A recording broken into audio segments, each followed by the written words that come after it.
great day mga ka-ELS at sa lahat ng mga hashtag mahusay na kabataang Pinoy at mga kaguro all over the Philippines. Oras na para ihanda ang puso at isipan sa panibagong linggo na puno ng amazing na pagkatuto. Dito lamang yan sa Itulay on TV. Kasama niyong muli, I am Shooter Tony of Novaliches High School SDO, Quezon City. At of course, kasama kong aking ELS partner, ang napaka-pretty at napaka-energetic Shooter Shay. Great day sa'yo! Yes, great day din po sa'yo, partner Tony. At of course, sa ating mga students ng senior high school. Great day sa mga ka-ELS natin dyan. I am Mm-hmm. Tutor Shay of the Pinoc Senior High School, Olongapo City. And I'm very excited ngayong araw for Quarter 2, Week 2 session ng Earth and Life. Dito lamang po yan sa Itulay on TV. Ano Ayan. bang pag-uusapan natin, Shooter Shay, for this session? Well, ang pag-uusapan natin ngayon is itong napaka-interesting na the unifying themes in the study of life. Ayan, Alright. partner. So of course, bago tayo magsimula, Tutor Shay, gusto lang natin pasalamatan ang pinaka-main reference na ating tutorial session for this day sa ating Earth and Life Science. We are be using, marami pong salamat sa module na pinahiram ng Region 4A Calabarzon. We are using their Earth and Life Science module number 22 entitled Unifying Themes in the Study of Life. At dahil dyan, balikan lang natin, let's have a quick review of our week 1 topic, which is the evolving concept of life based on emerging pieces of evidence. So from our past episode, Tutor Che, we have defined biology as the study of life. And in general, the biologists, our experts in biology, they study the structure, function, growth, origin, evolution, and distribution of living organisms. And of course,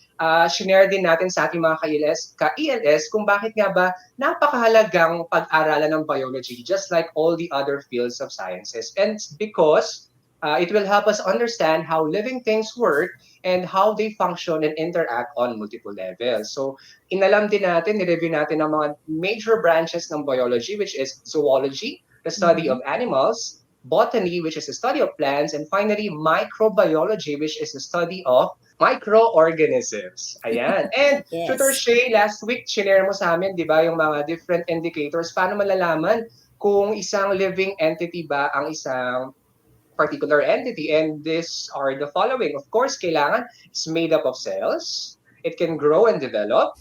And dapat meron siyang capability para makapag-reproduce. And kaya niya mag-metabolize, can exhibit metabolism. It can respond to their environment. And very important that they should or they can maintain what we call homeostasis. And finally, we acted as bio-investigators last week because we investigated the different pieces of evidence na sumusuporta ng ating planeta ay isang old planet na at the same time nakapag-house siya ng different organisms. Tinrace natin kung paano nag-flourish, paano nag-evolve Yes. from simple organisms into a more complex organism. So balikan natin yung mga pieces of evidence na yan. So syempre, we have the fossil records, we have the rock layers, and very important, napaka-powerful nito, the different geologic processes. And Processes. ano nga bang target objective natin for this week, Tutor Shay? Okay, for our objective this quarter 2, week 2, is to describe how unifying themes like structure, function, evolution, and ecosystems in the study of life, showing the connections among living things and how they interact with each other and with their environment. Kaya na-excite ako dito eh. So, na O, interaction, nakaka-excite. di Kasi ba? we're talking about unity. Unity in Yes. diversity, kumbaga, sabi nga nila. Alright, let's begin. Okay, so ano nga ba itong mga unifying themes in biology, Tutor Tony? Ito yung mga So we disciplines have, that are connected to one another, di ba? And we mm-mm, have, yes, the first one, biological system. Ito yung mga systems natin like your respiratory system and whatsoever.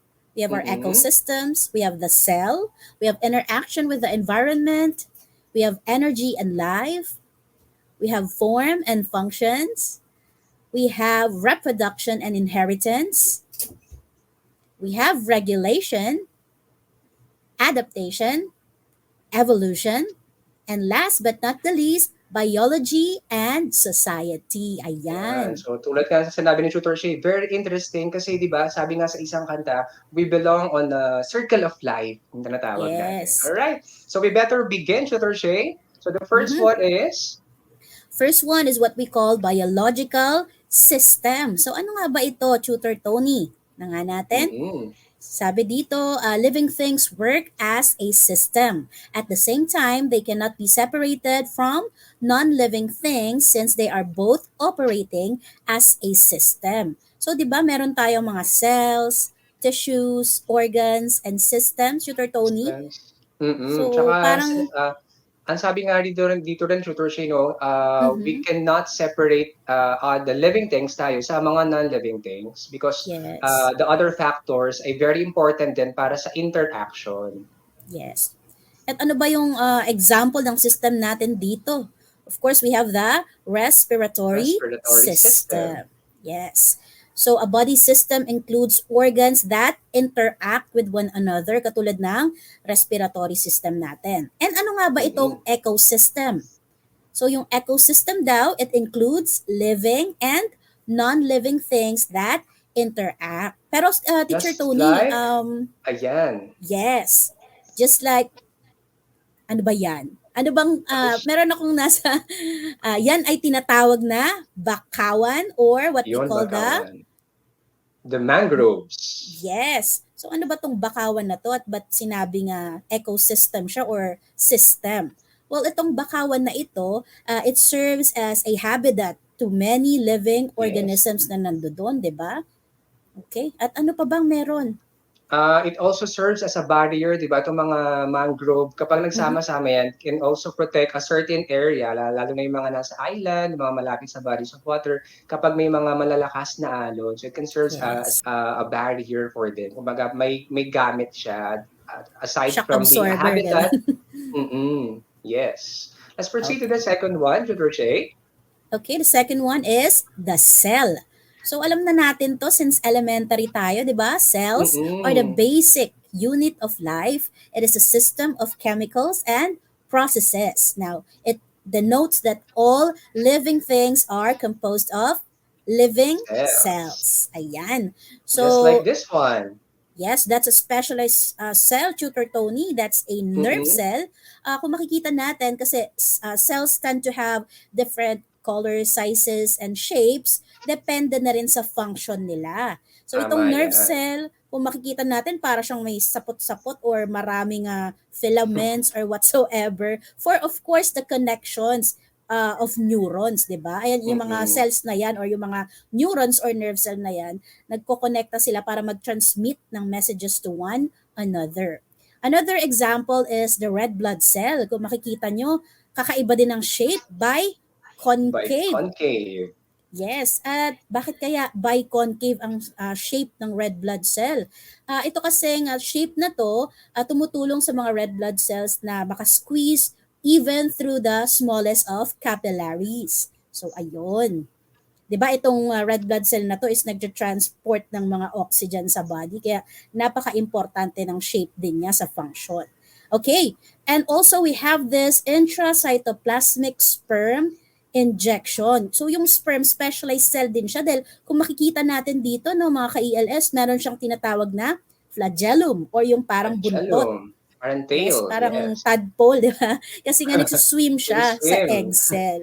Yes, para saan ba tong process na ito, Tutor Tony? Actually, 'di ba meron tayong mga couples na nahihirapan po na ano na magka-baby, so they can opt to have this kind of technology wherein the sperm cell is being introduced, kumbaga gumagamit na ng technology para ma-introduce yung sperm cell dun sa egg cell. And eventually, it will be fertilized and then be developed on a controlled environment. And then i-implant dun sa uterus ng mother or pwedeng surrogate mother lang. Medyo, ang disadvantage na ng tutor siya is medyo pricey nga lang siya. Yes.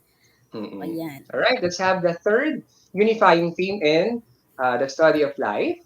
Yes, third po is interaction with the environment. Environment, favorite nating Yes. lahat. Kasi nga, Kasi living mahilig things, mahilig ka mahilig saan? tayo sa nature. Yes. So, living things cannot live alone, sabi dito. Di ba nga, no man is an island. Island. Kasi isa tayo sa mga living things, right? So, their Mm-mm. survival depends on how they interact with the environment. Also, organisms have evolved to live and interact with other organisms. So, ipapasok natin dito yung ecology, which Yes. deals with the interactions of living organisms with one another and their environment. Pero Tutor Mm. Tony, itong ecology na to, siguro mas mabibigyan natin ng pansin ito kapag nandun na tayo sa topic ng Yes. So ecology. we'll have a separate episode, more particular week kung saan pag-aaralan natin ang ecology. Ito lang medyo nakakalungkot, no, Tutor Yes. Shay. So ito yung mga tinatawag natin na mga illegal loggers. Although yes, given na kailangan natin talaga ng mga trees because they provide us with materials for construction, mga ginagamit nating papers. Medyo nakakalungkot lang is some of the humans, they tend to Mhm. abuse kung ano yung nasa nature, hindi nila iniisip na hindi naman unli, 'di ba, yung mga forest resources natin. Kaya sa ating mga ka-ELS, make sure Mhm. lang na every time that we cut down trees, 'di ba, Tutor Shay, ano dapat nilang gawin? Kailangan may kapalit na 20 Mm-mm. other seedlings pa lang pala kasi Oo, tatanim kasi pa lang. oo, Oo. tatanim tapos hindi lang 'di ba, kumbaga dapat ma-monitor din yung pag-grow or paglaki ng mga punong iyon. Alright, let's have the fourth unifying theme. Kailangan na kailangan natin, Tutor Shay, energy and life. Yes. So living organisms use a source of energy for their metabolic activity. So hindi tayo Activities. makakagawa ng mga bagay-bagay without Oo. metabolism. So some living organisms capture the light energy and convert it into chemical in food. Ito yung tinatawag natin ng mga autotrophs. Autotrophs. So Yes. they have the So ito yung mga ability to make their own food, parang mga plants, 'di ba? Tsaka other photosynthetic organisms. yes. At syempre, meron din naman tayong mga organism katulad natin na nag-use ng Mm. chemical energy from obtaining food. So, ito yung mga tinatawag na heterotrophs. Trophs. Ayan. So don't forget mga ka-ELS, we have autotrophs and heterotrophs. The fifth one, Tutor Shay. The fifth one is, of course, the form and function.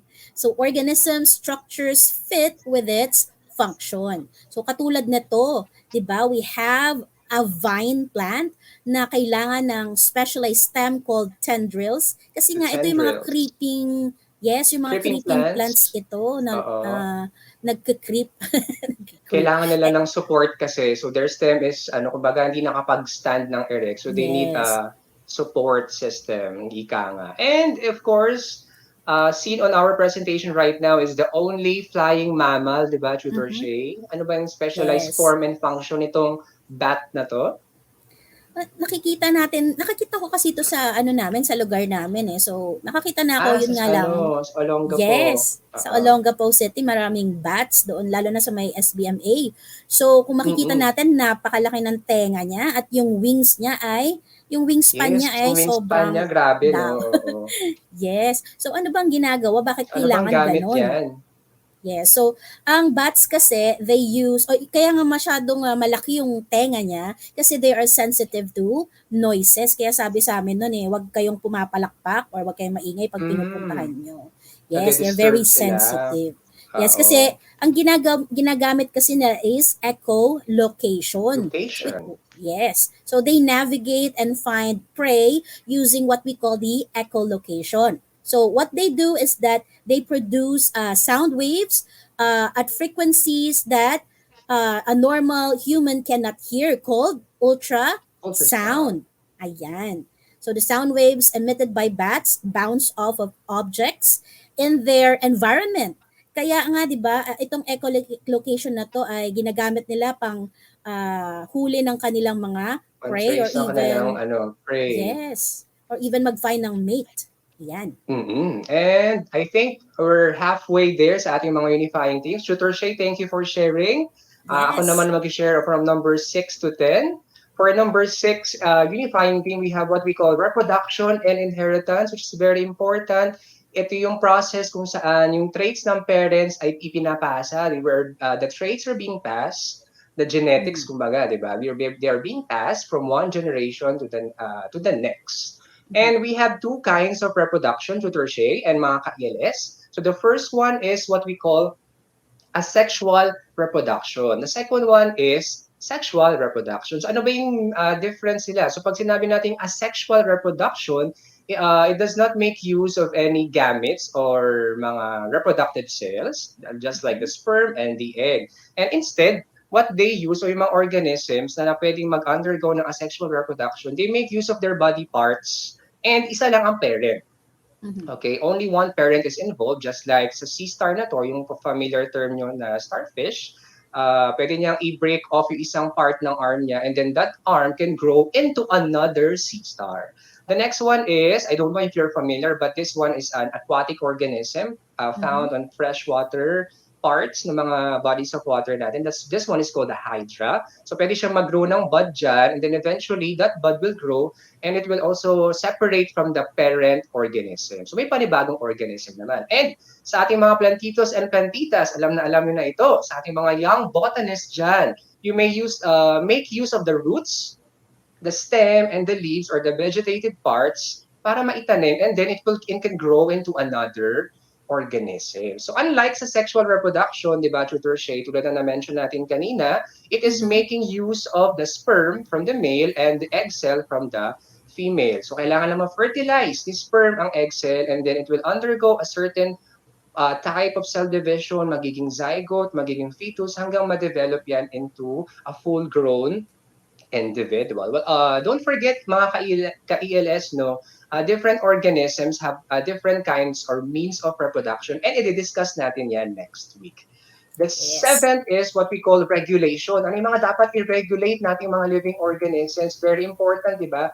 We have mentioned about homeostasis. Kailangan Mhm. ma-maintain natin ang constant internal conditions. Kailangan maging stable ang environment natin. And as we can see, God is actually dinevise na yung katawan natin in such a way na nag-interact ito at the same time, nagpa-function siya para ma-regulate yung mga different bodily processes, Mhm. para ma-regulate yung temperature, kung ano man yung volume na may, or a specific substance na nasa katawan natin like blood, and kung meron man itong any chemical components or yung mga elements na present sa katawan natin. So isa-isay natin ilan sa mga examples na iyon. So the Mhm. first one is our blood. Did you know mga ka-ELS that blood, aside from the one mentioned ni Tutor Shay kanina, nagda-transport siya ng nutrients, di ba, tsaka oxygen, it Yes. also distributes heat throughout our body.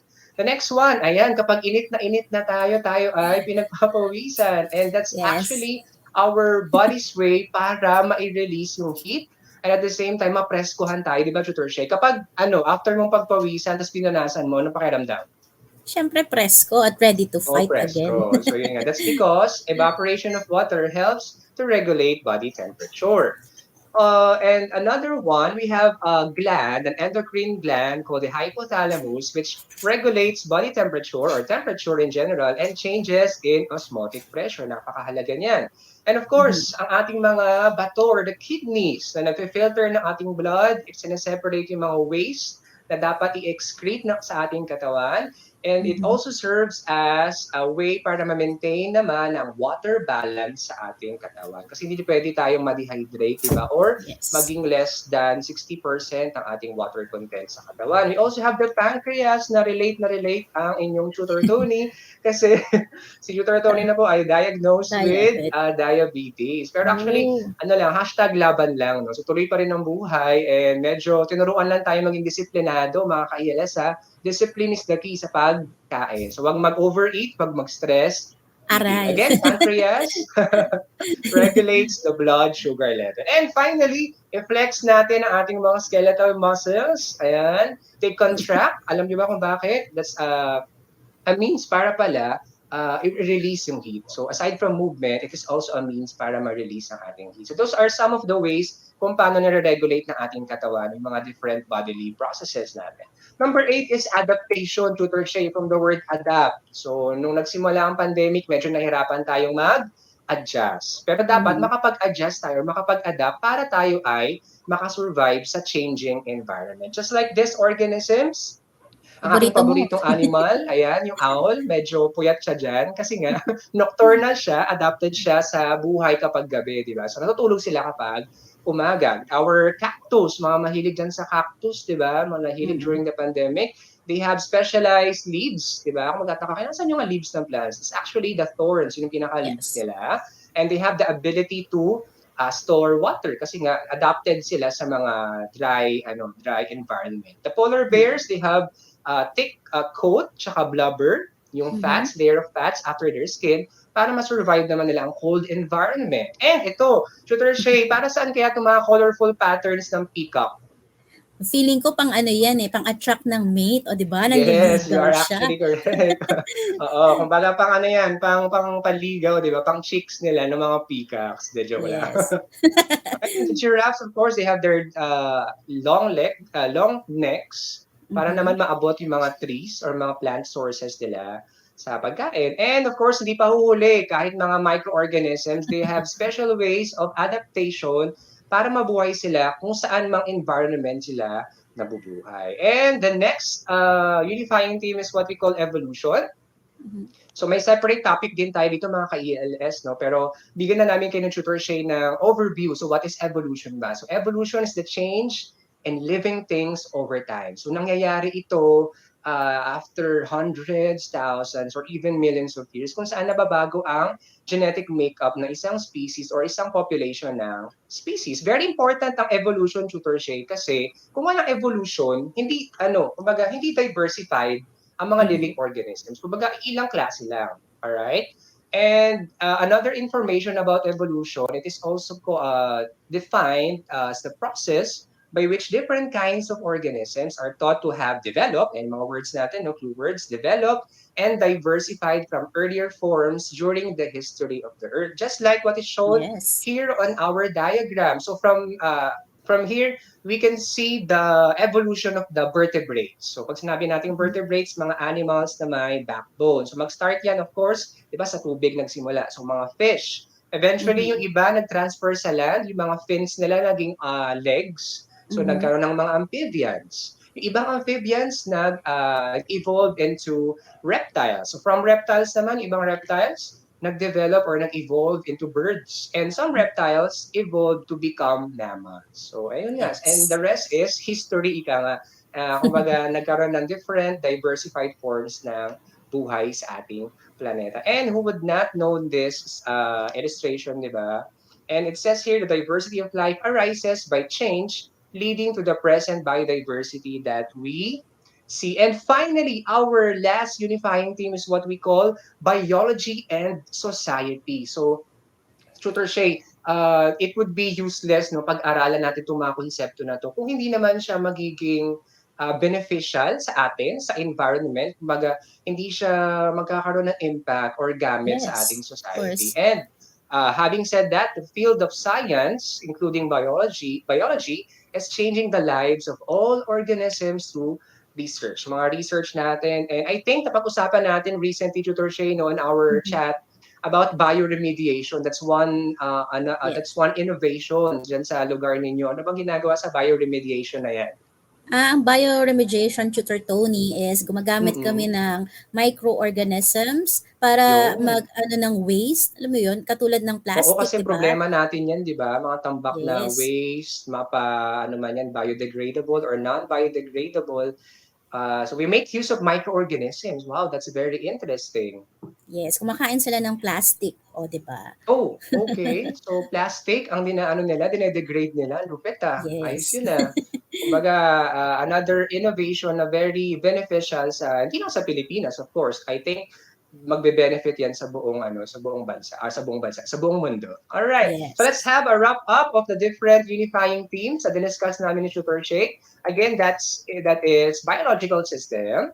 We have also had cell, interaction with the environment, energy and life, form and function, reproduction and inheritance, regulation, adaptation, evolution, and finally, biology and society. Ayan. Society. So I think Yeah. we are now ready for our learning task for this session, Tutor Shay. Okay, tingnan nga natin kung nakinig ang ating mga ka-ELS dyan. Mm-mm. So please turn your module to page 7 and 8. Module 22 po ito. If you have the Let's copies of the have, module. yes, and let's have an identification first. So identify the unifying theme illustrated. So dyan sa number 1 picture, Tutor Tony, makikita natin ang bird, may Mm-mm. wings, at Your ang wings. humans, yes, may opposable thumb kasi we need to hold objects, right? Food or So ano grasp kaya objects. yan? Ano kayang ano yan, dinedepict na unifying theme? Mga ka-ELS, so try to answer ha. Try to answer. And I think the best answer for this one is form and function. So yung Function. morphology or Ayan. yung form ng mga living organisms ay ano yan, nakadepende kung anong function ang ginagawa nila to survive. The second Mhm. picture shows a sperm cell from the male and the egg cell from females. And then eventually, di ba, as we have mentioned kanina, Tutor Shay, it will be Mhm. fertilized by the sperm, yung egg, and then mag-grow siya into embryo, magiging fetus. Ayan. Ano kayang unifying team yan, Tutor Shay? Okay. No? I Ano think nga kayang-kaya kaya? nilang sagutin. And I think sana alam niyo yung sagot, and that is, ayan, napakadali lang actually. Reproduction Reproduction. and inheritance. Inheritance. Ayan. Third picture, Tutor Shay. Okay, third picture. Nako, napakasikat nito by Charles Mm-mm. Darwin, 'di ba? Evolution of Ah, humans. Ganun ba? ah, Okay, anong sagot evolution. kaya dyan? Ay, ayun na pala. O, di Ayun. ba? I've already mentioned, right? Evolution. Ayan, may bonus point na Yes. kayo from Tutor Siya. And then finally, Kaya. makikita natin sa fourth picture is kung paano natatransfer ang energy from the radiant energy of the sun, mapaprocess ng mga producers natin, mga plants, and kapag kinain niya ng mga consumers, kailangan na kailangan natin yan. And that is energy and life. So I Live. hope our mga ka-ELS dyan na sumubaybay sa atin ay nasagutan ang ating learning task na ito. And I think they are now very much ready for our ELS Bio Quiz for Quarter 2, Week number 2. So try to answer makisagot pa rin dyan at the comfort of your homes. Alright, question number 1 says, continuity of life is explained by evolution, regulation, form and function, or reproduction and inheritance. So again, kapag sumasagot ng mga gantong types of question, look for clue words or clue phrases. So ayan ang clue phrase natin, continuity of life. And that is letter D, reproduction and Yes. inheritance. Number 2, Tutor Shay. Number 2, living things are considered as such if they possess which of the following characteristics? Is it Mm-hmm. grow and develop, failure to produce offspring, Mm-hmm. absence of an orderly structure, or incapability of adapting to changing environment. Diba? Madali yan, mga Napakadali. ka-ELS. Alright, and like, the best answer for number 2 is Of course, letter A, grow A. and develop. Ayan. So we living things, nagpo-progress tayo, di ba? We grow and develop. Number 3, which of the following best explains why humans sweat when they feel hot? Parang ngayon, nasa medyo mainit akong lugar, pero fight lang. Letter A, ability to grow, ability to reproduce, ability to use energy, or ability to maintain the internal environment. Ilang beses natin na-mention yan kanina sa ating tutorial session, di ba? And that is letter D, the ability to maintain the internal environment para at least ma-maintain pa rin ang balance ng temperature sa ating katawan. And for our finale question for this week, Tutor Shay, Okay, finale. It is a unifying theme of life science that explains the improvement of lives of organisms through research. O ano kaya research. yan? Very Is it A, adaptation, B, inheritance, C, energy and life, or letter D, biology and society? So Ayan. we have mentioned mga ka-ELS, di ba? So kailangan yung mga pinag-aaralan natin ng mga konsepto at yung mga natatagpo ang mga research, pwedeng school-based yan or research ng mga experts na gagamit yan para ma-improve pa ang mga buhay natin. And that would fall under the theme called letter D, D. biology Ayan. and society. Ayan. Okay, so I hope ang ating mga ka-ELS dyan ay natuto sa ating session for this week. And of course, our session will not be complete, Tutor Shay, without inspiring our learners with our segment called hashtag be inspired and hashtag be blessed. Maging blessing tayo, di ba? And for this week, we'll be featuring Mother Teresa, ayan, or Mhm. Saint Teresa of Calcutta. And since, Tutor Shay, no, we have talked about unity on this Mhm. episode. Ang sabi niya dito, we quote Mother Teresa, only humility. Ayan, don't forget humility, yung pagiging humble, mga ka-LS. Wag mawawala yan kahit marami tayong Mhm. achievements sa buhay. Be humble palagi. Only humility will lead us to unity. And according to her, unity will lead us to peace. Ayan. Peace. So peace Yan. lang tayo palagi. Happy vibes lang tayo dito. Laging lang Yes. tumutok sa Itulay on TV, di ba? So abangan namin ang inyong mga comments and feedback. And of course, for our next episode, Tutor Shay, ano abangan nila? Ito na, paborito ko rin to. Perpetuation of life. Abangan natin yan, Oo. mga mahuhusay na Yes, ang ka-ELS. ating mga hashtag mahusay na mga estudyante at mga kaguro. We'll be talking about reproduction in our next episode. And as I've mentioned, your feedback matters to us. So please send us your comments, your suggestions, or any other concerns sa Ito Live project ng Department of Education. You can scan the QR code and you might go directly to this link, tinyurl.com/Ito Live feedback form. Once again, ayan, maraming salamat sa pagsama sa amin ng aking pretty and energetic partner. Muli, this is Shooter Tony of Novaliches High School, SDO, Quezon City, with my partner. Yes, and I am Tutor Shay of the Pinoc Senior High School, Olongapo City. So join us again next week here at Italay on TV. Kita Alright, kids! bye mga kailis. Ingat. See ya.